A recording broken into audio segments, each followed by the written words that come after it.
नमस्कार, स्वागत है आपका सिटी पोस्ट लाइव में। मैं हूं मुस्कान। अपने विवादित बयान को लेकर पूर्व सांसद आनंद मोहन जेडीयू के निशाने पर आ गए हैं। जेडीयू नेतृत्व पर ठहली की राजनीति का आरोप लगाने के बाद जेडीयू ने पलटवार शुरू कर दिया है।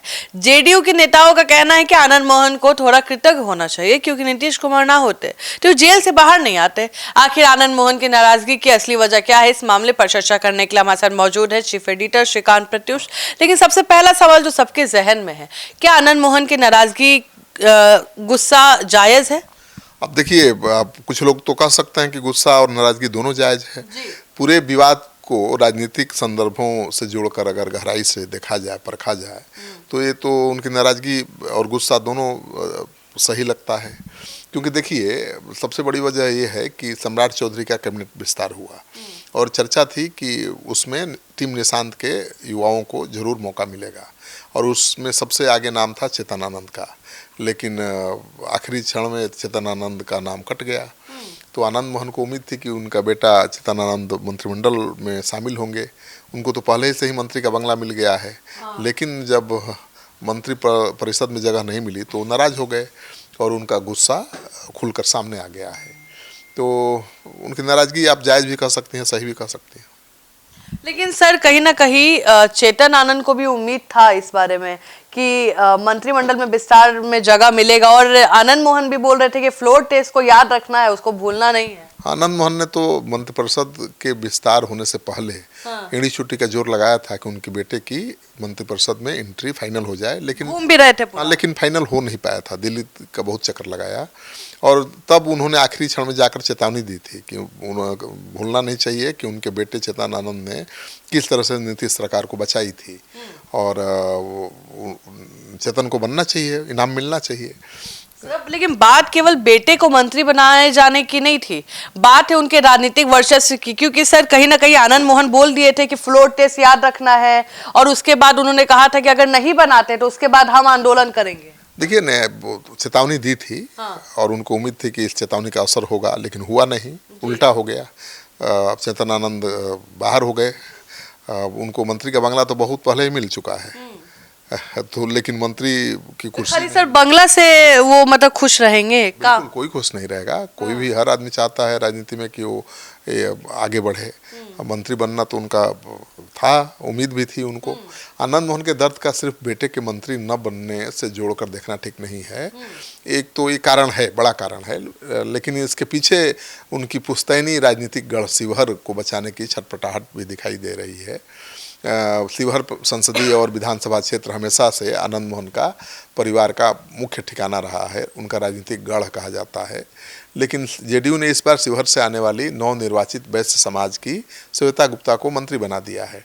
शिवहर में श्वेता गुप्ता का कद बढ़ना सीधे तौर पर आनंद मोहन के पारंपरिक राजपूत वोट बैंक और उनके राजनीतिक एकाधिकार को चुनौती देने वाला है। तो अपने ही घर में एक नया नेतृत्व खड़ा हो, ये किसी नेता को कैसे अच्छा लगेगा? तो ये नाराजगी का एक बड़ा कारण है। मुझे लगता है कि आनंद मोहन को लगता है कि उनके राजनीतिक वर्चस्व को खत्म करने की कोशिश की जा रही है जेडीयू की तरफ से, और इसीलिए उन्होंने बड़ा गंभीर आरोप लगा दिया है। और कह रहे हैं कि मंत्रिमंडल में उसी को जगह मिली है जो थैला लेकर पहुंचा था। वो कह रहे हैं कि नीतीश कुमार को जिंदा दफन कर दिया गया, और आरोप लगा रहे हैं जेडीयू के शीर्ष नेताओं पर। तो आनंद मोहन नीतीश कुमार पर आरोप नहीं लगा रहे हैं, वो जेडीयू के टॉप नेताओं पर आरोप लगा रहे हैं। लेकिन सर, अभी आपने श्वेता गुप्ता का नाम लिया। शिवहर में श्वेता गुप्ता की एंट्री ने बाहुबली की बेचैनी सच में बढ़ाई है? अब देखिए, आनंद मोहन के समर्थकों का मानना है कि जब आरजेडी से बगावत कर चेतन आनंद ने एनडीए सरकार को बहुमत दिलाने में मदद की थी, तब वे जेडीयू के लिए संकटमोचक साबित हुए थे। लेकिन आज जब सत्ता की मलाई बांटने का समय आया तो उन्हें दरकिनार कर दिया गया। जबकि जेडीयू प्रवक्ता निहोरा यादव इस दर्द पर नमक छिड़कते हुए नजर आ रहे हैं। और निहोरा यादव ने कहा है कि जब पत्नी लवली आनंद को सांसद, बेटे को विधायक बनाया गया, तब पार्टी बहुत अच्छी थी, और बेटे को मंत्री नहीं बनाया गया तो पार्टी खराब हो गई। साफ है कि जेडीयू का यह तीखा पलटवार आनंद मोहन को और अधिक आक्रामक होने के लिए उकसाएगा। क्योंकि आनंद मोहन बहुत तीखे तेवर वाले नेता हैं, तल्ख तेवर वाले नेता हैं, मेहनत में भी कोई कमी नहीं है।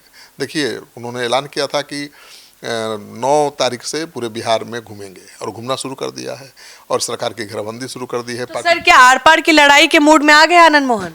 मुझे तो लगता है कि आर पार के मूड में ही है। इस पूरे विवाद ने बिहार की राजनीति में राजपूत बनाम वैश्य और पुराने वफादार बनाम नए समीकरणों की एक नई बहस को जन्म दे दिया है। आनंद मोहन ने सार्वजनिक मंचों से साफ कर दिया है कि वे किसी अंजाम से नहीं डरते और राजनीति में टाइगर अभी जिंदा है, वो कह रहे हैं। तो आनंद मोहन अब चुप बैठने वाले तो हैं नहीं, ऐसा लग रहा है। टाइगर अगर जिंदा है तो कमाल तो दिखाएगा, हाँ, दहाड़ मारेगा।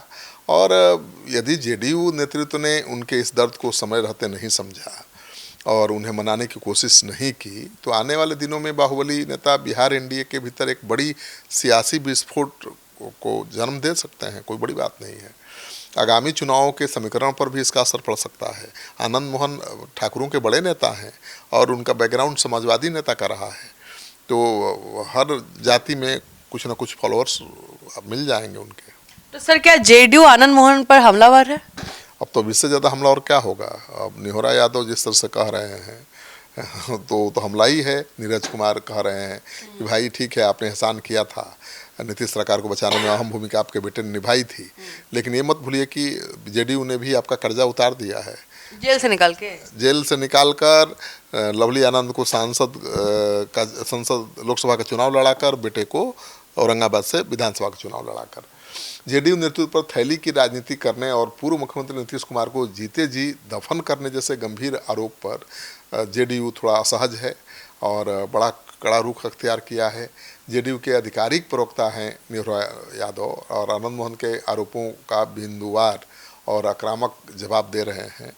निहोरा यादव ने साफ कहा है कि आनंद मोहन खुद जेडीयू के प्राथमिक सदस्य नहीं हैं, ऐसे में उन्हें पार्टी के अंदरूनी मामलों पर बोलने का कोई नैतिक अधिकार नहीं है। आनंद मोहन जेडीयू में नहीं है, लेकिन चेतन आनंद तो है। चेतन आनंद है, उनकी पत्नी लवली आनंद हैं, और आनंद मोहन को भी मानकर तो यही चला जा रहा है कि वो जेडीयू में है, भले प्राथमिक सदस्यता नहीं ली है। लेकिन अब निहोरा यादव तो कह रहे हैं कि भाई आप उपकार मत भूलिए कि नीतीश कुमार ने कैसे आपको कानून जेल मैनुअल में वो करके निकाला था और आपको, आपके पत्नी को लोकसभा का टिकट दिया, आपके बेटे को औरंगाबाद से चुनाव लड़ाया। ये कम है क्या? तो मुझे लगता है कि ये लड़ाई आगे खींच सकती है। सर लेकिन एक और सवाल है कि अब आनंद मोहन क्या करेंगे? अब तो जेडीयू भी ओपनली उनके अगेंस्ट बोल रही है। अब आनंद मोहन को अगर मनाने की कोशिश नहीं की गई, मुझे लगता है तो आनंद मोहन तो शुरू कर ही चुके हैं अपना अभियान, अपने अभियान को और ज़्यादा तेज कर देंगे। और देखिए ये तो शुरुआत है। आनंद मोहन ने अभी मुंह खोला है। अब बहुत ऐसे विधायक हैं जो मंत्रिपरिषद के विस्तार के बाद नाराज हैं, जो अब तक इसलिए चुप थे कि उनको उम्मीद थी कि मौका मिलेगा। अब तो मंत्रिपरिषद का पूरा विस्तार हो चुका है, केवल एक ही सीट खाली है। तो अरुण कुमार जो पूर्व सांसद हैं वो भी नाराज हैं, उनके बेटे को मंत्रिमंडल में जगह नहीं मिला। लेकिन खबर है कि उनको मनाने की कोशिश शुरू हो गई है, क्योंकि डर है जेडीयू को कि भाई ये आनंद मोहन ने तो मोर्चा खोल ही दिया है, और पूर्व सांसद अरुण कुमार भी मोर्चा खोल देंगे तब क्या होगा। तो नीतीश कुमार से 2 दिन पहले अरुण कुमार जी मिले हैं और उसके बाद वो चुप हैं, कुछ बोल नहीं रहे। लेकिन सर मेरा सवाल उठता है और कई लोगों का उठ रहा होगा, आनंद मोहन राजपूत समुदाय से आते हैं, क्या जो अभी सरकार है क्या स्वर्ण जाति को उतना इम्पोर्टेंस नहीं मिल रहा है जितना दूसरे अन्य जातियों को मिल रहा है? नहीं, ऐसा नहीं है। अब मंत्रिपरिषद में देखिएगा तो सबसे ज़्यादा राजपूत ही हैं, लेकिन आनंद मोहन का कहना है कि भाई किसी राजपूत को बना देने से राजपूत का प्रतिनिधित्व तो थोड़े हो जाएगा। उनका कहना है कि जो राजपूत के या जो अपने समाज के बड़े नेता हैं, जो चेहरा हैं, उनको आप नज़रअंदाज कर रहे हैं और ऐसे लोगों को जाति के नाम पर आप मंत्री बना दे रहे हैं जिनकी कोई पहचान ही नहीं है, जो जिनको समाज अपना नेता मानता ही नहीं है। आप चाहते हैं कठपुतली बना के रखना, और इसीलिए आनंद मोहन अब पूरे बिहार में घूम रहे हैं और सरकार की घेराबंदी करने की तैयारी है। वो रोजगार को लेकर, किसानों की समस्या को लेकर, भ्रष्टाचार को लेकर, अपराध को लेकर अपनी ही सरकार को घेरते नजर आए। अपोजिशन का रोल निभाएंगे? अब तो अपनी ही सरकार को घेरेंगे अगर नहीं मनाया गया तो चलिए, आप सुन रहे थे पूरे डिबेट को, आपको क्या लगता है अब आगे क्या होने वाला है, हमें जरूर बताएं। फिलहाल इस खबर में इतना ही।